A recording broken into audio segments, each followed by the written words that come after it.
I'm not going to get all pompous on you, but to become president of the party I first joined as a teenager a quarter of a century ago is a massive honour, and I'm unbelievably grateful. I'm also unbelievably grateful to Susan Kramer, the Baroness Susan Kramer, who contested the election with me.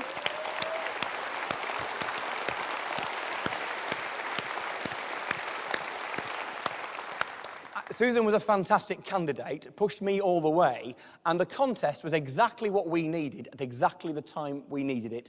And so, Susan, thank you.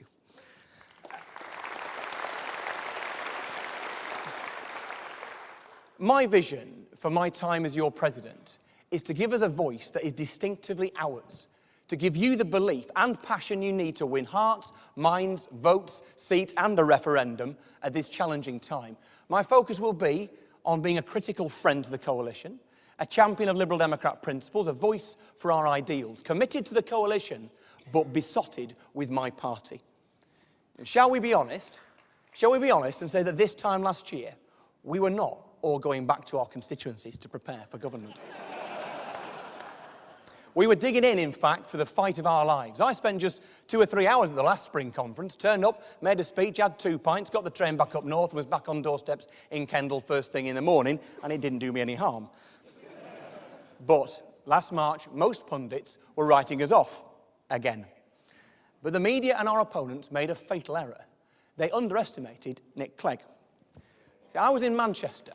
As the first leaders' debate took place last April. And it was a night I will never forget. Before our eyes, Nick transformed the entire general election. Until that moment, the Conservatives were cruising to a 60-seat majority. Nick completely blew that apart. The Lib Dem cats from Sheffield put right amongst the establishment pigeons.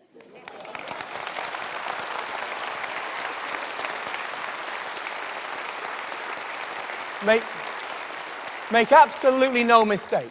Nick Clegg was all that stood between Britain and a majority Tory government, and he did not let us down. Nick changed the election, and the election changed everything.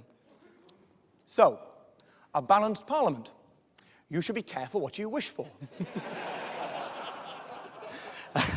I caught the early train down from Oxenholme, the Lake District, at 6 o'clock in the morning on the Saturday after polling day. And I was hoping to get some sleep on the journey down, but I'd forgotten that it was the FA Trophy final day at Wembley, and that Barrow were in the final. Yes, hello Ray. Which meant that my train was packed with Barrow fans who were A, having an intensive liquid breakfast, and B, extremely keen to share with me their views on what should happen in a hung parliament. So, I got absolutely no sleep, but plenty of advice. Now, I remember one particularly good piece of wisdom that one guy gave me. He said, "This is your chance, Tim. Tell Nick not to bottle it." And I couldn't have put it better myself, because the arithmetic was clear. Labour plus Lib Dems equaled 11 short of a majority. That option was off. Next option? Well, we could have sat on our hands. And you know exactly what would have happened then. A second election in October, a Conservative victory, no electoral reform, no tax cuts for the poor, big tax cuts for the rich, no banking levy, no pension increase, and billions wasted on replacing Trident.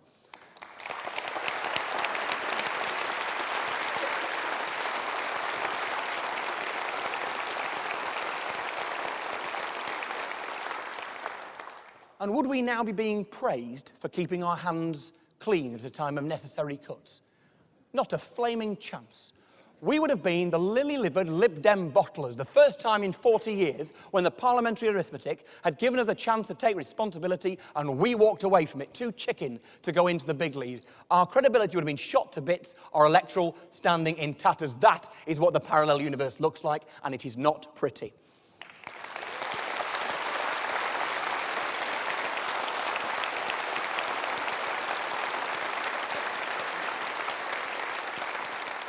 So we absolutely did the right thing. But you might have noticed that it's not all been plain sailing. You know, before the election, the Governor of the Bank of England, Mervyn King, said that whoever came into power would have to make such dreadful decisions that they'd then be out of power for a generation afterwards. A generation. Mind you, given we're normally out of power for 4 generations, that sounds quite a good deal. We should get it in writing.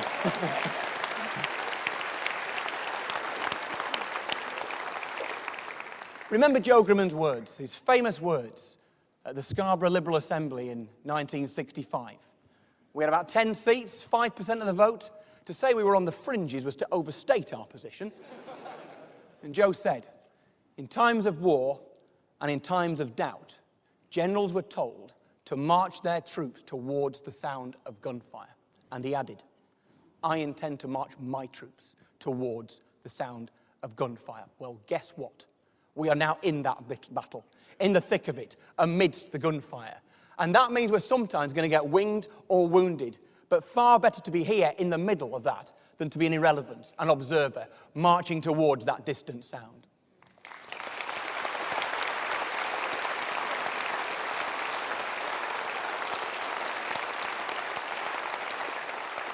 So it's time to look forward and stop apologising.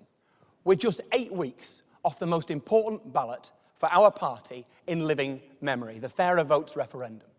And I do not have enough hyperbole in my vocabulary to express how incomparably essential it is that we win the referendum. This is it.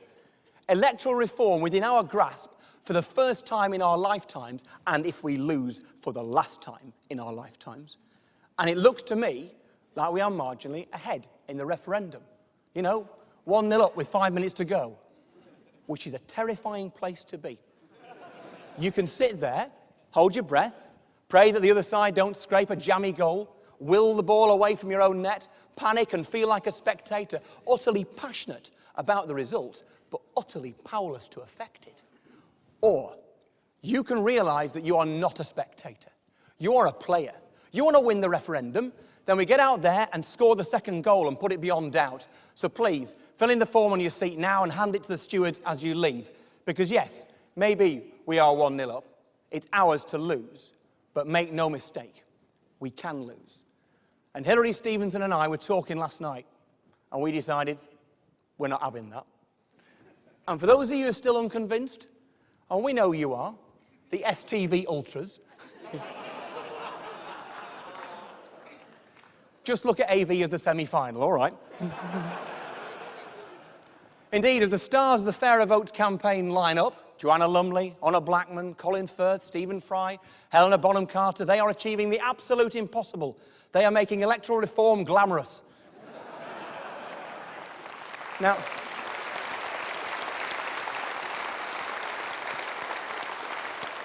I mean, to be fair, those guys in the dagger stand have perfected their own brand of single transferable chic over the last 60 years, but we finally achieved crossover.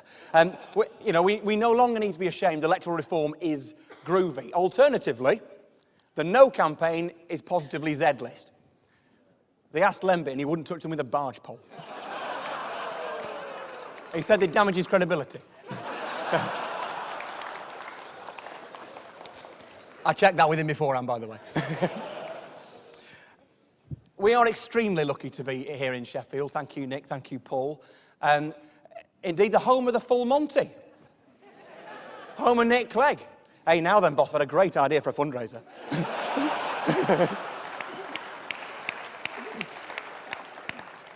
And as Paul rightly said, the home of the Human League, not just the Human League, ABC and Heaven 17, the new romantic capital of the Western world. A place where real men wore eyeliner, gold lame, and 2 haircuts at the same time. At least that's how it was in the 1980s. And now, the 80s was a decade I grew up in. I am, I guess, one of Thatcher's children. I was raised in Lancashire when unemployment was above 4 million. And much of that unemployment was utterly avoidable and unnecessary. Margaret Thatcher pursued a deliberate policy of increasing joblessness in order to keep down inflation and to subdue the trade union movement. Avoidable human misery was created by a government that did not understand the North and cared about it even less. My mum, a single mum, spent time out of work. I remember the day when the penny dropped with me and my sister that we were poor. And it was the day when mum cancelled The Guardian because we couldn't afford it. It's true. Indeed, many Lib Dems today are seriously considering cancelling The Guardian, but for different reasons.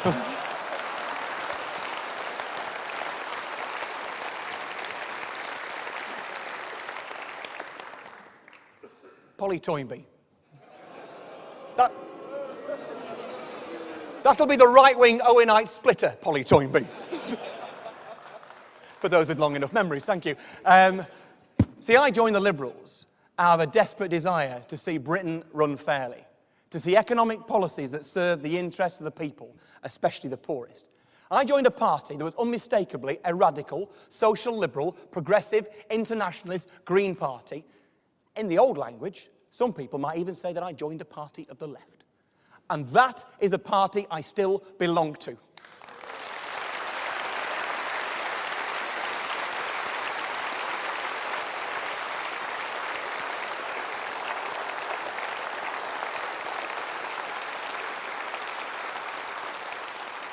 But I don't need to tell you that outside this conference centre there are people protesting.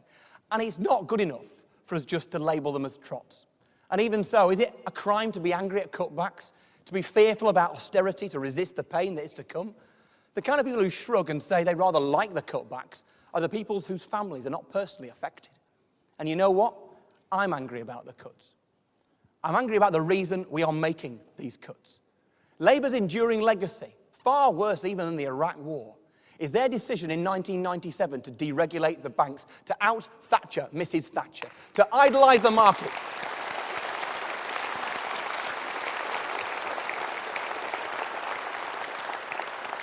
Never let them forget. They idolised the markets. They made greed a virtue. They stoked up a fake boom. And then they left office and changed their tune, and some of them are outside.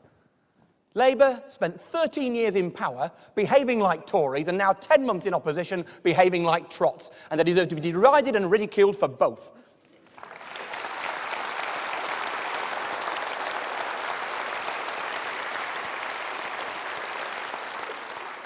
Talking of Tories, our valued coalition colleagues, like us, the Tories have this phenomenon of having a party leader who is also running the country. As Conservative Party leader, David Cameron has made speeches recently on what he said was the failure of multiculturalism, and then another expressing his view that the entire public sector should be opened up to private competition. Lots of people got worked up about those speeches. I didn't. As Conservative Party leader, David Cameron has every right to say those things. And as Liberal Democrat president, I have every right to say that he is wrong.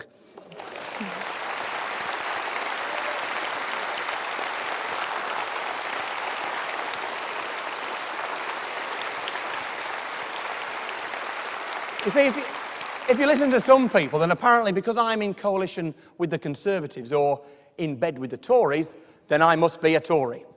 Are they mad? Look, for flip's sake, I share a bed with my wife. It does not make me a woman.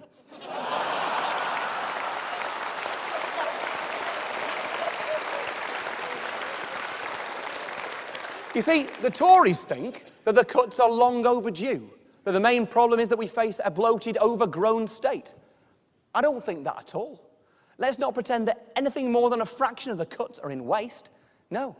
Lib Dems are not shrinking the state, but shelving the unaffordable, temporarily. Once we have rescued the economy, we should aim to restore investment, to take vital services back off the shelf. That must be our ambition, and we should say so loudly.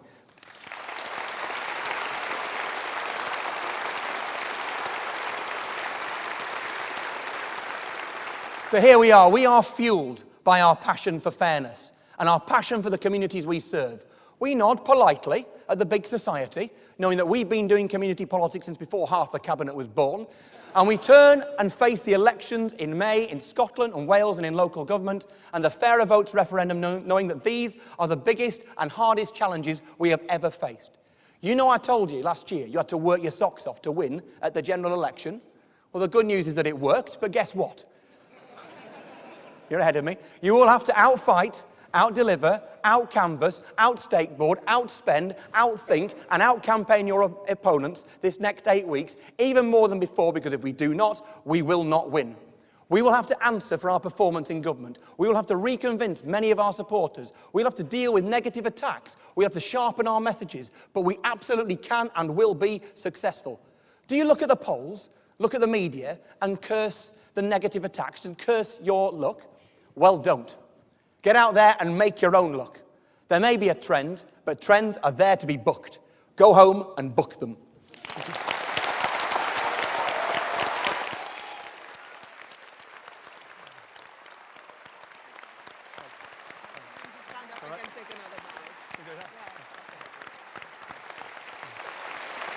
Thank you.